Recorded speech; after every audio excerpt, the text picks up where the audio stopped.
Beginning this week's themed character discussions, we have surprise powerhouses, and for the fairy tale one, who better than Mirajane Strauss? Actually, looking back on it, it's really interesting because there was some parts about Mirajane that was still, hinted early on. Like if you're going to the series blind, you're kind of like given some hints about Mirajane's power. Like we know that right before the fighting festival, Happy talked about that she was strong. We know that Laxus mentioned about her glare. They had like a demonic kind of like scowl at people. And there were aspects about her being strong, but we didn't really know to the full extent until she got her power back in control. Because, we know about like when her leads on to Elfman, on that quest, Elfman lost control while doing a full body takeover of the Beast King. And he just smacked the shit out of her, and they thought Lizana died. It made Elfman only able to go back into one-arms takeovers, and Mirajane just couldn't use her Satan Soul at all. That actually ended up changing who she was, because what's funny is you also don't see at first who Mirajane originally was like, because in her youth, prior to that moment when they thought Lizana died, she was this very kind of like BDSM chick. Like she was very much a sadist, and we see a lot of it kind of leak out in parts of the series. Like there's the whole portion right after the Grand Magic Games when because the A team actually lost to the B team, they had to pretty much be their servants. And Mirajane picked Urza, and she made her like get in that maid outfit. And at one point, she tied her up and just kind of started like smacking the shit out of her. And you could tell much she liked it. And there's actually also the part when Natsu in the part where he first it shows like where he got met Happy, like when him and Lizana were getting their backstory. And Natsu starts to like, he's just a little kid and starts to cry because he's upset. And Mirajane is like very happy about it. She's like blushing and got like glittery anime eyes. And I'm just like, yeah, she's something weird with this bitch. But then when Mirajane lost Lizana, I almost said Sayla. When she lost Lizana, she became, unable to use her magic, and to help the guild, she ended up kind of, doing what she could. She became a waitress at the guild hall. She did some modeling on the side, and she ended up becoming more of this kind of like big sisterly, motherly figure.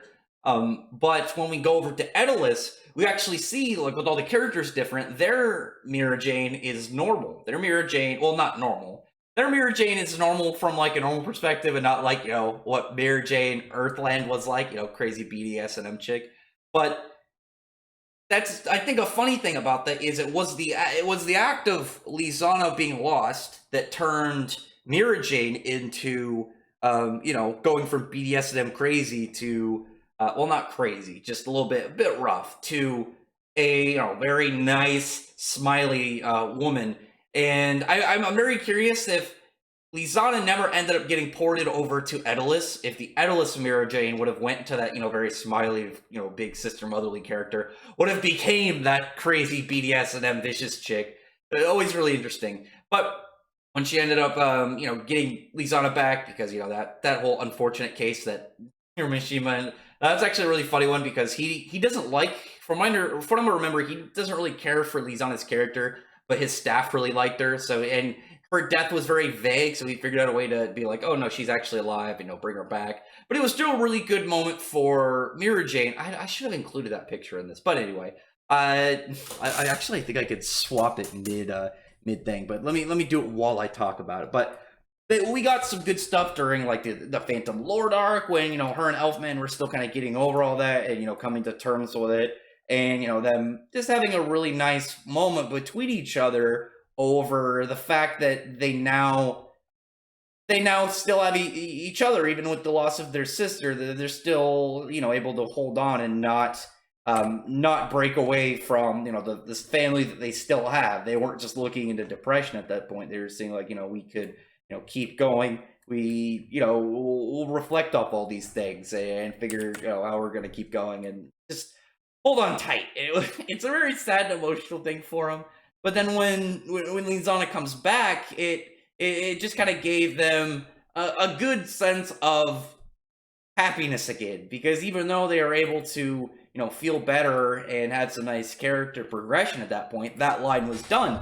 But it was a nice a nice way to see, like, she still had all that, you know, progression of herself, and same thing with Elfman, and they end up being able to hold it even further, because once they got that thing that they thought they lost back, there was a much higher level of protection on it, you know, like, Mirajane was ready to just go complete, like, savage in killer mode anytime anyone threatens, you know, her brother and sister.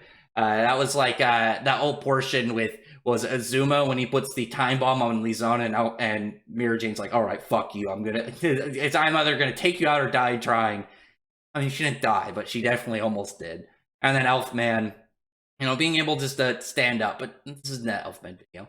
And then there's actually a pretty big gap between getting anything from her. She has this really weird case within the series that she seems like one of those characters that would be relevant. Like the Lizana siblings, the Strauss siblings all feel like they should be relevant. Elfman suffers from this a lot. It always feels like he's going to be like one of the characters to jump into the main cast for an arc, but very rarely does. I don't think he has since really the Phantom Lord arc. I think no, a little bit in Grand Magic Games and on Sirius Island, but that's about it. Because like he didn't really do anything in Tartarus other than get controlled by Salen. He didn't really do anything in Alvarez except off him and Lizana off panel dodgio, which I'm still not that too keen on.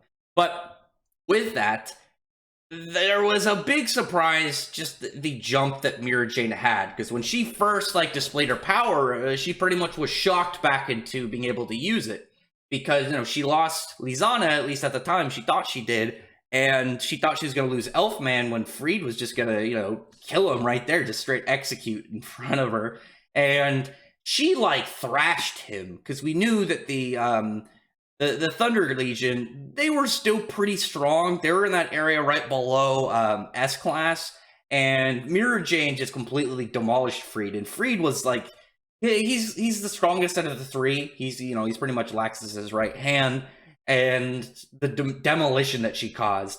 And we end up seeing more of it, like when she goes up against her fight with Azuma still was pretty good, but obviously she lost that. Her fight with Jenny got completely screwed over, and I ended up going against Mira's Cetri form. Actually, because the Starry Sky arc is canon, that means we can include her Halthus form, which is really cool. I love that part if you've watched that the anime arc for it, because with Mary Hughes, because the way that she was pretty much the opposite of what Sherry is, because she could control spirits, but she couldn't control people. Whereas Mary Hughes could control people, but couldn't control spirits. But there was like a weird spot in between where she could do it with, wait, was it? Yeah, because she had that little hand thing. She could do it, and then her last thing, she pretty much, it was like she can control people, and then she pulled Mirajane's Satan soul out of her body, and then she merged with it, her last thing, and then it was like, oh, cool, that's Mira's thing. What are you going to overtake it? And then it was like Mira's like, her form that she wasn't supposed to use unless like a pretty big emergency, or her Halthus form. So you got to see a new form, and you got to see how powerful that new form not only wasn't just a straight like ass kicking, but literally against the old form. And she like completely demolished her. If you haven't watched that arc and you've only watched the anime, or you've only read the manga, or if you just haven't, you're not a fairy tale guy, just look up that scene, you know, Mirajane versus Mary Hughes, and you just watch if there's a good enough YouTube video on there. She just like crushes her. And it was a shame that even though it's canon, we never see Halthus in the manga. She still does her other ones, like after her fight with Sayla, because we knew she couldn't normally take over demons of the Book of Zareth, because with her ability take over magic, you either kind of like pretty much like absorb the aspect of whatever your type is, like Lizana is Animal Soul, Elfman is Beast Soul, and Mirajane is Satan Soul, or you have to be able to kind of like understand it to a degree and being able to copy it into yourself. You know, you're altering your body. It's not the same kind of principle as something like Dragon Slayer, but it's similar way that you're, I guess, changing your form, but it's much more technical, I think, than Dragon Slaying. But she was able just to get a little bit enough out of Sayla to get her power, not her full self, and use her macro. Obviously, you know, she used that to call over Elfman and his Beast King form to get a cheap shot, take out Sayla right in the back of the head, smash into her, and knock her unconscious. But actually, she ended up saving her because Mirajane, even though she's a bit vicious, she still has some happy parts to her. And we see that in that part, her backstory. She went to go help some people in the town that she lived in the village, and there was a demon in the church that obviously part of the village, ended up taking it out. But she thought that the demon like possessed her. That's what everyone in the town thought. They were all like harassing her, like torches and pitchforks, classic style, throwing rocks and shit.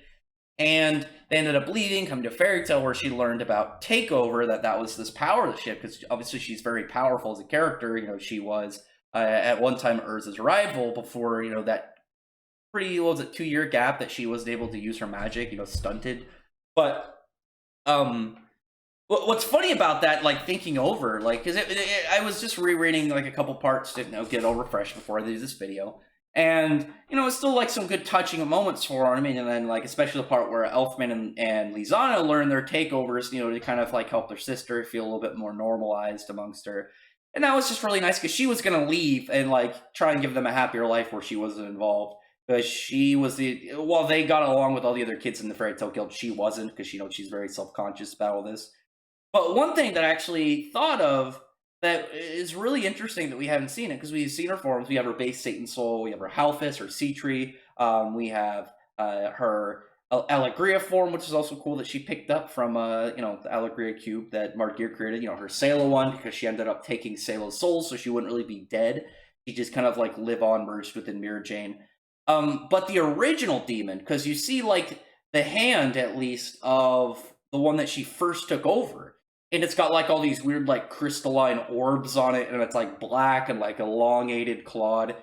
What would be, I think, really cool, just for a part, like, Mirajane, maybe, like, near the end of at least at a part in the series where it's, like, Mirajane probably won't do anything for either ever again in a long time.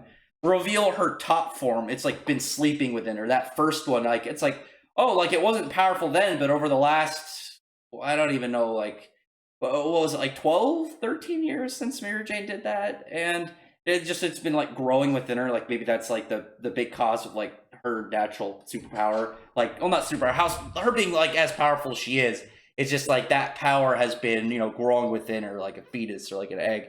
And, merging within her body. Kind of like Kurama from Naruto. But I think that would be really interesting as just like a little thing just to not think about, but at the same time it's been there.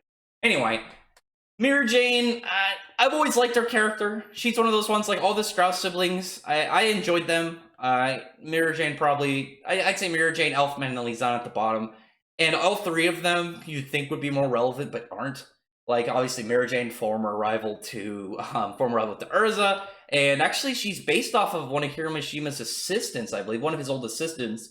Lizana, ex-romantic interest of Natsu, and Elfman, who was kind of like, built up of being like what he would be the main cast. Like him and Gray were kind of at the same time, but Gray came over and Elfman really tried it in the Phantom Lord arc, but didn't. But he's always kind of like made out to be strong. Like that first part in the Alvarez arc where him and Natsu traded blows, but punches, not lewd stuff. But Mirajane, I mean, she still has cool parts and she's a good character. So at least there's that. She's fun. She's always had a likable design.